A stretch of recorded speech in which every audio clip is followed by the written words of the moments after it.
How women bled through history and how it changed. Let me tell you about a problem that half the human population has had for the entire history of the human race. Not famine, not war, not plague. Something quieter than all of those. Something that happened every single month, reliably, for approximately 40 years of a woman's life. Something that required management, creative, urgent, often painful management, every time it arrived, regardless of what else was happening. Regardless of what century you lived in, what country, what social class, what religion. It did not care about any of that. It arrived anyway. And for most of human history, the solution was, figure it out yourself. Tell no one. Leave no record. Keep moving. I want to talk about menstruation. I know, I can feel the discomfort from here. The slight intake of breath, the impulse to look away, the 1,000 years of cultural training telling you this is not a subject for public discussion. That impulse is exactly what this story is about. Because that discomfort, that reflexive silence, that trained embarrassment is itself a historical artifact. It was manufactured, it was maintained, and it had consequences, real, physical, sometimes fatal consequences for real women across thousands of years of human history. This is the story of how women managed one of the most universal human experiences in history, in the near total absence of the one thing that would have made it manageable: open acknowledgement that it existed at all. It is also the story of how that changed, of the women and men who finally decided that embarrassment was less important than effectiveness, of the accidental discoveries and the commercial revolutions, and the quiet, stubborn insistence of ordinary women who kept asking for something better until someone finally built it. And it is, in the end, a story about what happens when you refuse to treat half the human population as a problem to be managed in silence. Let us start at the very beginning, which is, as beginnings go, considerably further back than most people realize. Part 1. Ancient Solutions to an Ancient Problem. Prehistory to 500 CE. The oldest written reference to menstrual management that historians have identified comes from ancient Egypt, approximately 1550 BCE, in a medical text called the Ebers Papyrus. The Ebers Papyrus is one of the most significant medical documents from the ancient world, a papyrus scroll about 20 meters long, covering hundreds of medical conditions and their treatments. It addresses diseases of the eye, the skin, the digestive system. It discusses pregnancy and childbirth. And in one section, it describes something that ancient Egyptian women apparently used during menstruation: a softened papyrus material, shaped and inserted internally. Let that sit for a moment. 3,500 years ago, Egyptian women were using what amounted to an internal menstrual product. Not because the technology was sophisticated, it was papyrus, soft plant material, but because the problem required a solution, and they found one. This is the first thing that becomes clear when you look seriously at the history of menstrual management. Women have always been solving this problem. The solutions have been ingenious, practical, culturally specific, and almost entirely absent from the official historical record. Because the official historical record was kept primarily by men who had other things to write about. What we know comes from fragments, archaeological evidence, medical texts that mention the subject in passing, accounts that survived by accident, preserved in documents whose primary purpose was something else entirely. The picture that emerges from those fragments is remarkable in its consistency across cultures. Women used what they had, and what they had was almost always plant-based material of one kind or another.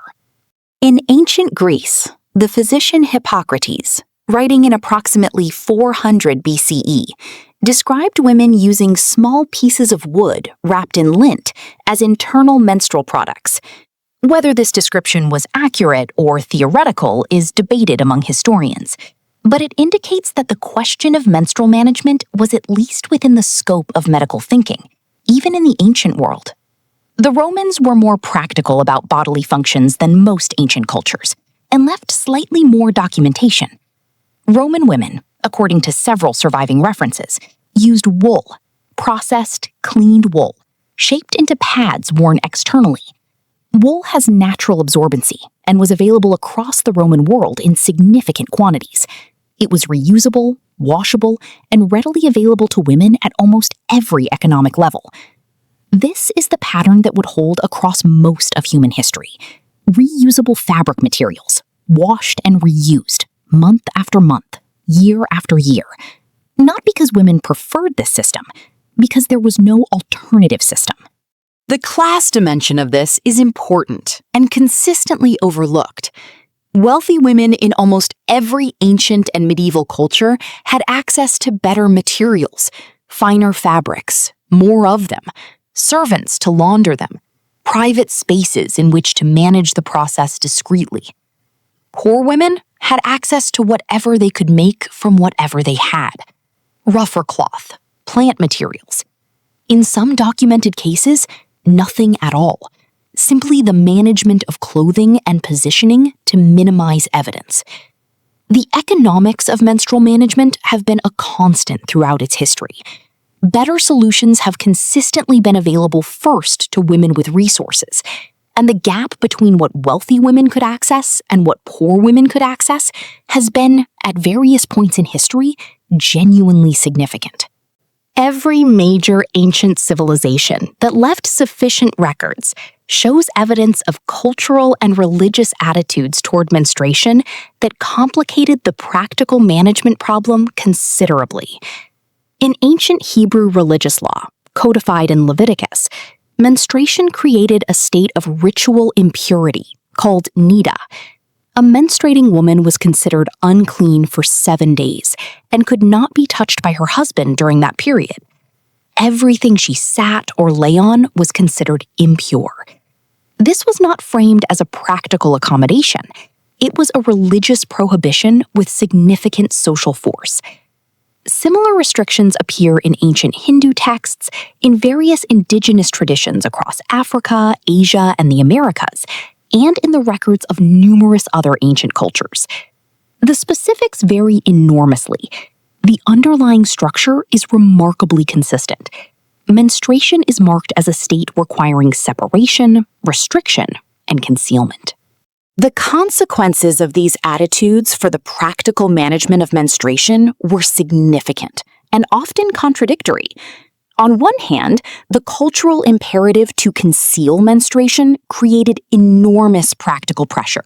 Women needed to manage the process invisibly, without evidence, without discussion. On the other hand, the religious frameworks sometimes created dedicated spaces and time periods in which menstruation was acknowledged rather than hidden. The Nida period, the menstrual hut of various indigenous traditions, which at least had the effect of taking the management challenge seriously, even if within a framework of impurity rather than normalcy. What none of these frameworks did, in any ancient culture that left historical records, was treat menstruation as a normal biological function requiring practical solutions, deserving of public investment and innovation. That silence was not accidental. It was maintained, and its maintenance had costs. Part 2. The Medieval Muddle, 500 to 1500 CE. The medieval period in Europe is often described, when menstruation is discussed at all in historical accounts, as a time of particular darkness on this subject. That is partially accurate and partially misleading. The accurate part. The medieval Catholic Church absorbed and amplified many of the ancient attitudes toward menstruation as a state of impurity. Menstruating women were prohibited from entering churches in some medieval traditions, from receiving communion, from touching sacred objects.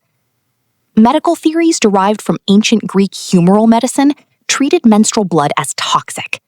There are medieval texts that describe menstrual blood as capable of clouding mirrors, rusting iron, causing dogs to go mad. These theories were not fringe positions. They were mainstream medical doctrine, repeated in authoritative texts, taken seriously by educated men across centuries. The misleading part. Despite all of this, despite the theological condemnation, the medical suspicion, the cultural silence, medieval women were managing menstruation every month, in practical terms, and the practical solutions were not nothing. The primary solution, across medieval Europe, was cloth rags. Linen, wool, or a combination, cut into strips or folded into pads, held in place by various systems of tying or pinning to undergarments. These were washed, dried, and reused. The term rag still carries this historical meaning in the common English phrase for menstruation, a linguistic fossil of the medieval solution. Medieval women also used, in various documented traditions, moss, particularly sphagnum moss, which has genuinely impressive natural absorbency, animal wool, strips of bark from specific trees, and in wealthier households, specially sewn linen pads, sometimes referred to in inventories and household accounts that have survived in European archives. The sphagnum moss is worth particular attention because it anticipates, by several centuries, one of the key principles of modern menstrual product design. Sphagnum moss is naturally highly absorbent, more so by weight than cotton, and also has mild antiseptic properties. Women in Scotland, Ireland, and Scandinavia used it regularly, gathering it from bogs and marshes, drying it, and using it as menstrual padding. This was not primitive improvisation. It was a sophisticated understanding of available natural materials and their properties, arrived at through generations of practical experimentation. The knowledge of sphagnum moss as an absorbent material would eventually, in the 20th century, inform the development of modern absorbent materials. The path was not direct or acknowledged, but the principle was identical. The medieval period also produced, particularly in Islamic medical traditions, a more sophisticated medical literature on menstruation than was common in Christian Europe. Ibn Sina, Avicenna, the 11th century Persian physician whose canon of medicine would become one of the foundational texts of European medical education, discussed menstruation in clinical terms as a normal physiological process, with considerably less of the theological overlay that characterized much of the Christian European medical writing of the same period. Islamic medical tradition generally maintained a distinction between religious law regarding menstruation, which existed and was significant, and medical science regarding menstruation, which could be discussed more openly. This distinction produced a medical literature that, while not revolutionary by modern standards, was considerably more practically engaged with the subject than most of its European contemporaries. This is one of the places where the history of menstrual management intersects with the history of science more broadly. The questions that can be asked, and the questions that cannot, are determined as much by cultural and religious frameworks as by the state of scientific knowledge. Medieval European medicine could not produce good science on menstruation, partly because the cultural framework around the subject made serious inquiry difficult. The cost was paid by the women who needed better solutions. Part 3. The Industrial Revolution and the Rag Economy, 1500 to 1880. The early modern period, the 16th through 18th centuries, produced, in Europe and the cultures shaped by European expansion, something worth examining closely.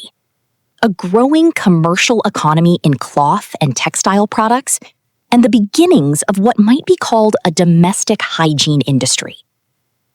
None of this initially touched menstrual management in any direct way. The subject remained too deeply embedded in cultural silence for commercial attention. But the infrastructure was building that would eventually make commercial menstrual products possible.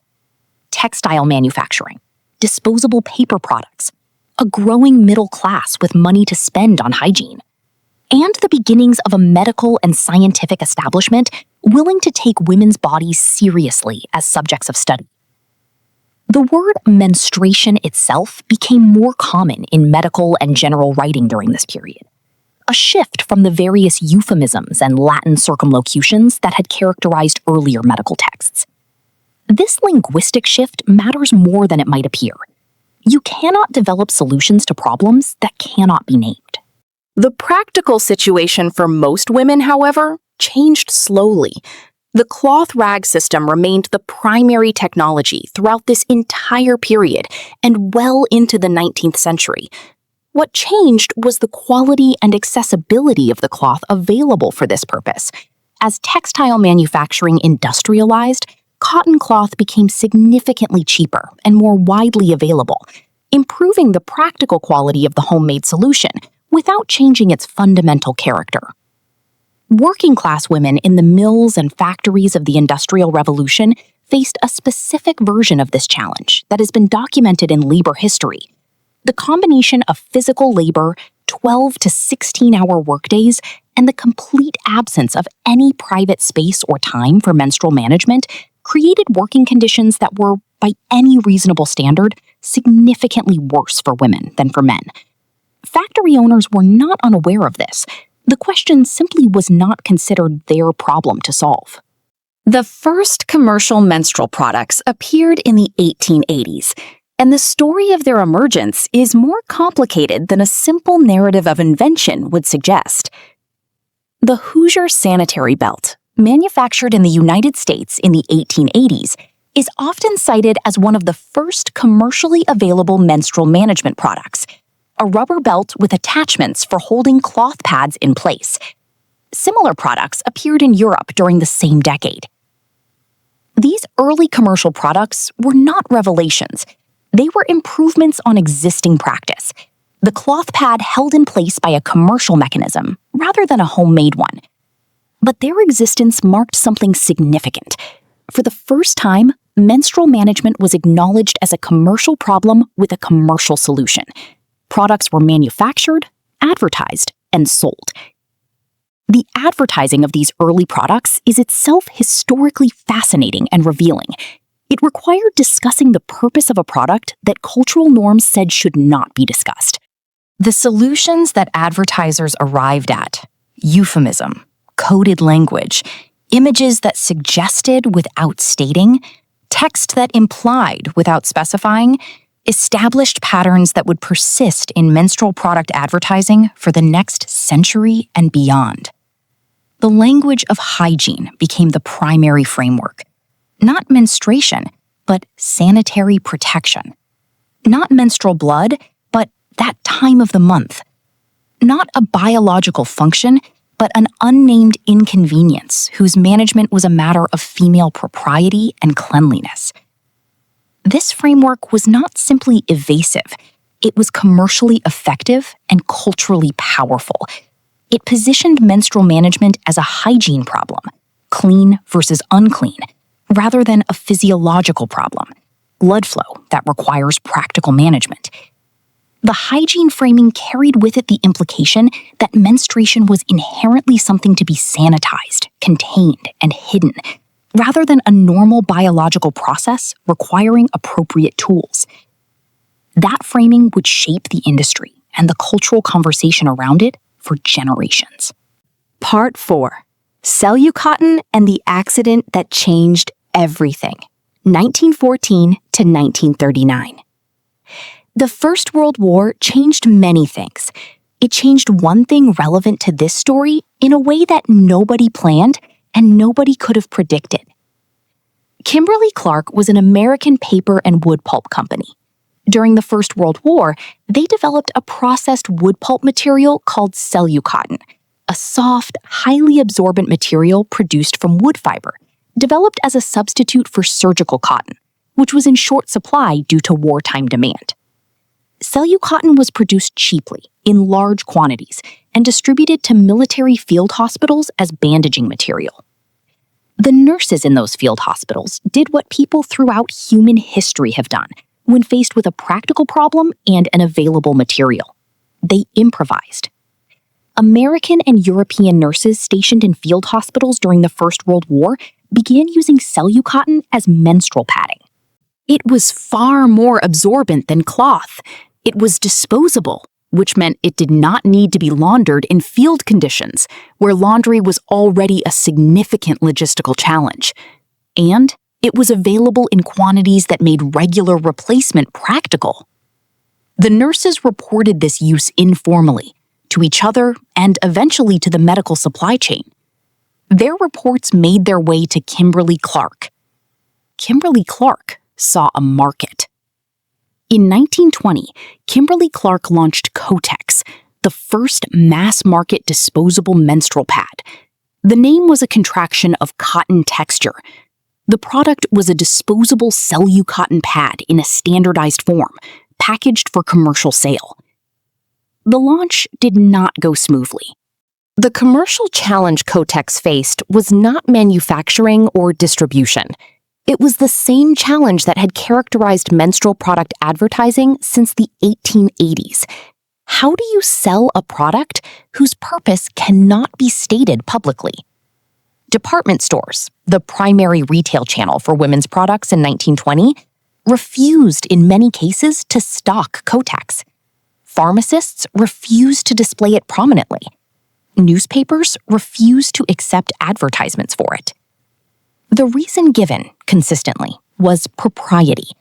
The product was too intimate, the subject too sensitive, the public discussion of it too potentially offensive to the standards of the time. The practical consequence was that women could not easily find the product, could not ask for it by name without visible discomfort, and could not make an informed purchase decision without information that the cultural framework would not allow to be provided openly. Kimberly-Clark's response to this problem was ingenious and had lasting effects. They introduced self-service display boxes. Women could pick up a box of Kotex without asking a sales clerk for it, avoiding the social transaction that embarrassment made impossible. They introduced standardized pricing displayed on the box, so to purchase required minimal interaction. They established a discreet mailing service for women who preferred not to purchase in person at all. Each of these innovations was a workaround for embarrassment rather than a solution to it, but they were effective workarounds, and they established commercial patterns that persisted in the industry for decades.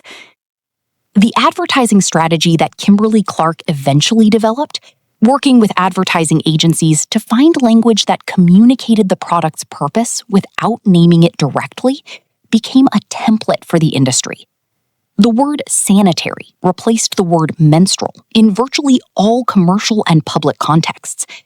The phrase time of the month replaced any direct reference to the biological event. The product was consistently positioned as enabling women to be active, mobile, and socially normal, which was true, and which sidestepped the naming problem by focusing on outcomes rather than biology.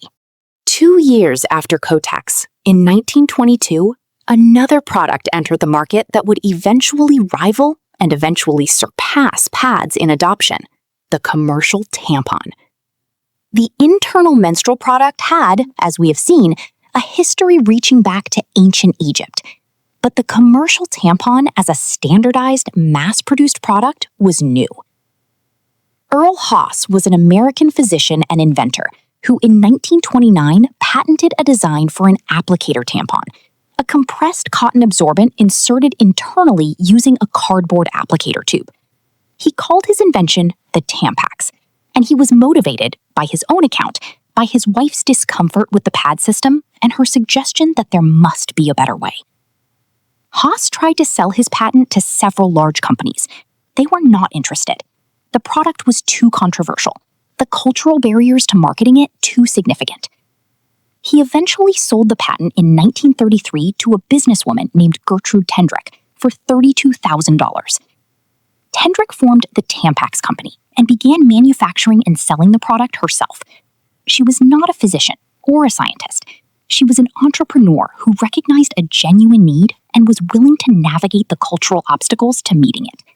Tampax faced the same advertising and retail barriers that Kotex had faced and found similar workarounds.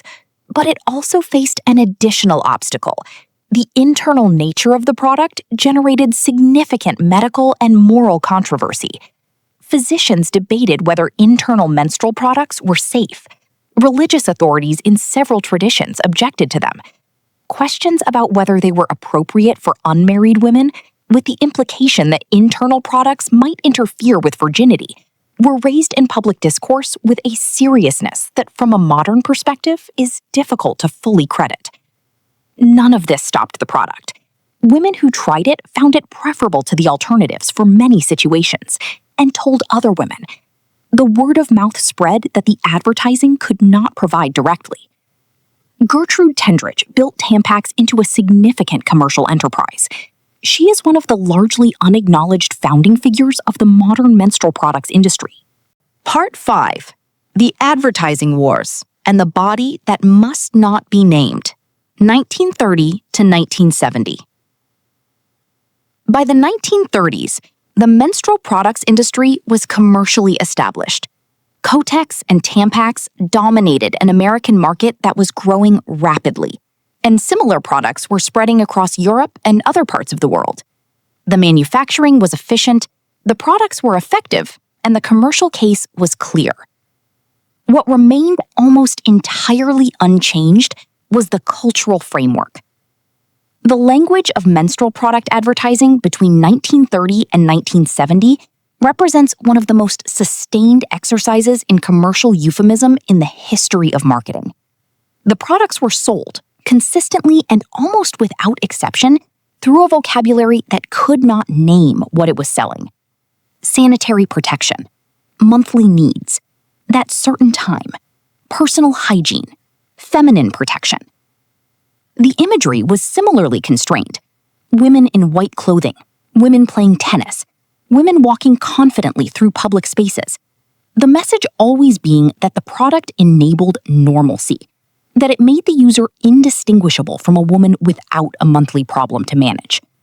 Not once in mainstream menstrual product advertising before the 1970s in the United States or Britain does the word blood appear. Not once does the word menstruation appear in an advertisement directed at general audiences. This was not simply squeamishness.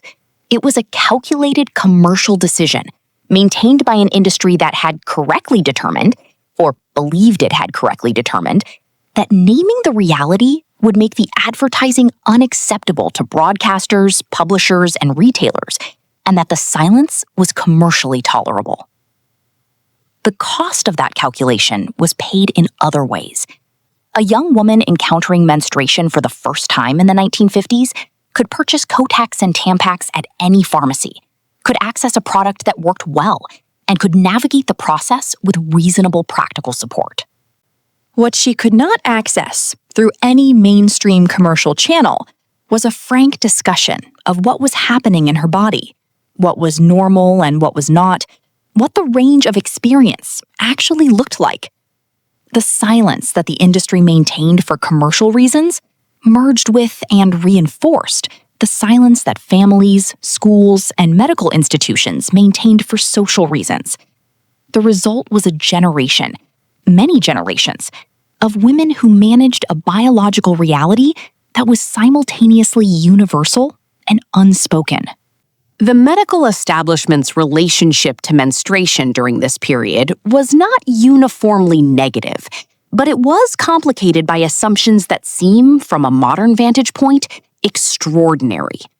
The concept of menstrual disability, the idea that menstruation was inherently debilitating, that women were not fully functional during their periods, was mainstream medical opinion well into the 20th century. Physicians routinely advised rest during menstruation. Employment of women in physically demanding roles was opposed, in part on grounds that menstruation would periodically render them incapable. The irony of this position was rarely noted at the time. The evidence that women were perfectly capable of continuing to work, exercise and function normally during menstruation was available in the form of the actual behavior of the vast majority of working-class women who could not afford to rest, and did not. The medical literature on menstruation was also, until well into the 20th century, almost exclusively written by men. This had predictable effects on what was studied, what was assumed, and what was treated as requiring explanation versus what was treated as established fact. The shift toward female physicians and researchers engaging seriously with menstrual medicine, which accelerated significantly in the 1970s and beyond, produced a substantially different medical literature and substantially different clinical recommendations. Not because women physicians had special access to biological truth, but because they brought different questions, different assumptions, and the lived experience of the subject to a field that had been constructed without them. Part 6. The Revolution Nobody Announced, 1970 to 2000. The changes that occurred in menstrual product development, cultural discourse, and medical understanding between 1970 and 2000 were, in aggregate, more significant than everything that had happened in the previous 3,000 years. They did not announce themselves as a revolution. They arrived in fragments, driven by different forces, from different directions. But the cumulative effect was a transformation of how menstruation was understood, discussed, and managed. The women's liberation movement of the late 1960s and 1970s brought menstruation explicitly into political discourse for the first time. Feminist writers argued that the silence around menstruation was not natural modesty, but manufactured shame. That the embarrassment women felt about a normal biological function had been constructed by a culture that found female bodies alternately threatening and irrelevant, and that this shame had concrete consequences for women's health, self-understanding, and social position. Gloria Steinem's 1978 essay, If Men Could Menstruate, arguing satirically that menstruation would be celebrated as a mark of power and virility if it were a male experience, became one of the most widely read pieces of feminist writing of the decade. It was effective precisely because it made visible, through the reversal, the arbitrariness of the shame that women had been trained to feel. These arguments did not immediately transform the commercial landscape. Advertising remained constrained by network standards that prohibited direct depiction of menstrual blood in product commercials until decades later. But they changed what women could say to each other, what appeared in books and magazines aimed at women, and what expectations young women brought to their medical care. The product innovation of this period was also significant. Stick-on adhesive pads, which eliminated the need for the sanitary belt system that had held pads in place since the 1880s, became commercially dominant in the 1970s. This seems like a small change.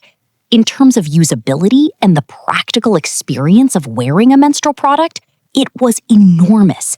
Adhesive pads were more comfortable, more secure, required less additional equipment, and were more compatible with the range of clothing styles that women were wearing. The development of the super-absorbent polymer, a synthetic material capable of absorbing many times its weight in liquid in the 1970s, eventually transformed absorbency in both pads and diapers.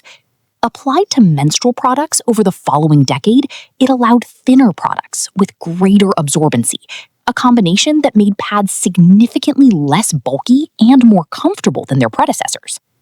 The menstrual cup, a reusable cup inserted internally to collect, rather than absorb, menstrual blood, was invented in the 1930s by American actress and inventor Leona Chalmers, but remained a marginal product for decades. Its commercial reemergence in the late 1980s and 1990s, driven by growing interest in both environmental sustainability and cost reduction, established it as a significant option for the first time. Leona Chalmers deserves more credit than she generally receives in the history of menstrual products. She was the first person to patent a reusable internal collection device. She promoted it actively, and she continued advocating for it through multiple decades of commercial indifference. The menstrual cup's eventual mainstream adoption, which has accelerated significantly in the 21st century, built on her foundational work. The 1980 toxic shock syndrome crisis represents one of the most significant events in the modern history of menstrual products, and one of the most instructive. In 1980, epidemiologists at the Centers for Disease Control in the United States identified a cluster of severe illness cases among menstruating women using tampons, specifically a new ultra-absorbent tampon introduced by Procter & Gamble called Rely. The illness was toxic shock syndrome, caused by bacterial toxins, and it killed 38 women before the connection to the specific tampon was identified. Procter & Gamble withdrew Rely from the market in September 1980. The toxic shock syndrome crisis revealed several things simultaneously. It revealed that new product formulations could introduce safety risks that pre-existing regulatory frameworks were not equipped to catch. It revealed that the silence around menstrual products, the difficulty of public discussion, the absence of frank information and advertising, could, in a safety emergency, become a barrier to effective public health communication. And it revealed that the regulatory oversight of menstrual products had significant gaps that needed to be addressed. The crisis also produced, ultimately, significantly stronger product safety standards, clearer labeling requirements, and better public information about tampon use and toxic shock syndrome risk. The deaths were a tragedy. The regulatory response that followed them improved the safety of menstrual products for the women who used them thereafter. Part 7. The 21st Century and the Ongoing Revolution, 2000 to present. The 21st century has produced changes in the menstrual products landscape that would have been essentially unrecognizable to the women of 1920 and possibly to the women of 1990. The first television advertisement to show actual red liquid, rather than the blue liquid that had been the industry convention for demonstrating product absorbency, appeared in the United States in 2011. The advertiser was Kotex, the company that had launched the commercial menstrual products industry in 1920. The decision to use red liquid was explicitly political as well as practical. The advertising team made a deliberate choice to show what the product was actually for after 90 years of blue liquid convention. The advertisement sparked significant comment. Some found it refreshing. Some found it offensive. The company's response was essentially to point out that the product was designed to absorb blood, and that showing blue liquid in its advertising had always been a somewhat absurd convention. They were not wrong. The convention had been maintained for 90 years, not because it was clearer or more informative, but because it was more comfortable. For whom and at whose expense, the blue liquid convention made visible by finally abandoning it. The menstrual equity movement, which emerged with particular force in the 2010s, represents a shift in how menstrual products are understood politically and economically. The movement's central argument is straightforward. Menstrual products are not luxury goods. They are medical necessities, as essential to the women who need them as any other basic health supply. The taxation of menstrual products as luxury goods, the tampon tax, which exists in various forms in numerous countries, reflects and reinforces the historical treatment of menstruation as a minor inconvenience rather than a significant health matter. Period poverty, the inability to access menstrual products due to cost, is a documented public health problem in wealthy countries as well as low-income ones. Students who cannot afford menstrual products miss school. Workers miss work. The downstream effects of period poverty are real and measurable, and their measurement required first accepting that the problem existed, which required naming it publicly, which required the cultural shift that the feminist discourse of the 1970s had begun and the 21st century accelerated. Several countries have abolished the tampon tax during this period. Scotland became the first country in the world to provide free menstrual products to all who need them through a law passed in 2020. These policy changes are the direct descendants of a cultural conversation that had to fight its way into existence against 3,000 years of trained silence. The global picture of menstrual management in the 21st century is not uniformly positive. In many parts of the world, Sub-Saharan Africa, South Asia, parts of Latin America, and the Middle East, the cultural frameworks that surround menstruation remain restrictive in ways that have serious consequences for women's health, education, and social participation. Girls miss school during menstruation due to lack of facilities, lack of products, and cultural restrictions. Women are excluded from certain spaces and activities during their periods by religious and cultural rules. The stigma that surrounds menstruation in these contexts is not a historical artifact. It is a current reality with current costs. The organizations working on menstrual health globally, Wash United, the Global Wash Movement, Days for Girls, numerous other NGOs, have identified menstrual health as a significant development issue, precisely because its effects are so consistently overlooked. The silence that has characterized the subject historically makes it easy to underfund, to deprioritize, to treat as a second-order concern in contexts where resources are limited. What the history of menstrual management shows, clearly and consistently across 3,000 years, is that the silence is never free. It is always paid for by someone, usually by the women who needed the solutions that the silence made it impossible to develop. The red thread. Here is what I want you to take away from this.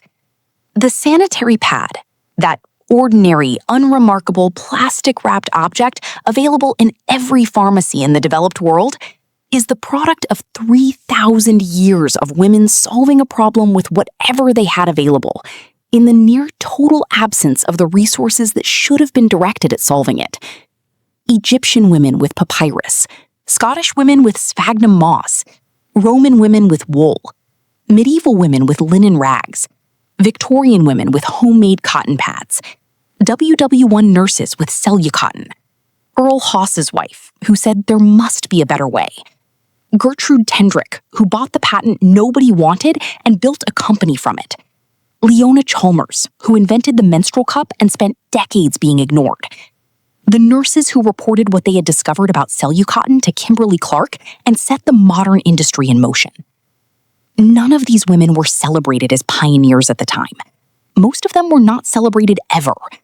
The solutions they found, the knowledge they passed to each other, the industries some of them built, these things happened largely outside the official record, because the official record had decided the subject was not worth recording. The red thread running through all of it is the same thread that runs through so many histories of women. The problem was real, the solutions were found, the work was done, and the acknowledgement came late, incompletely, and after considerable unnecessary suffering that better tools and earlier acknowledgement would have prevented.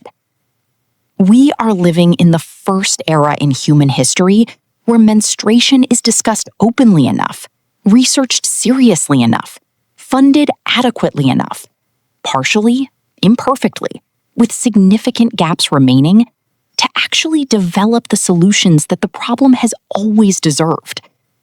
That is not a small thing. It is the product of enormous effort by women who decided that shame was less important than effectiveness, that silence was less important than solution, that the trained embarrassment of 3,000 years was a cost they were no longer willing to pay. The next time you walk past the menstrual products aisle in a pharmacy and think nothing of it, and you should think nothing of it, because the normalcy of that moment is exactly what the struggle was for, remember that the normalcy is recent, that it was made by specific people, named and unnamed, who refused to accept that a universal human experience should be managed in silence. They were right. And because they were right and refused to stop saying so, you live in a world that is, by this specific measure, better than the one they inherited.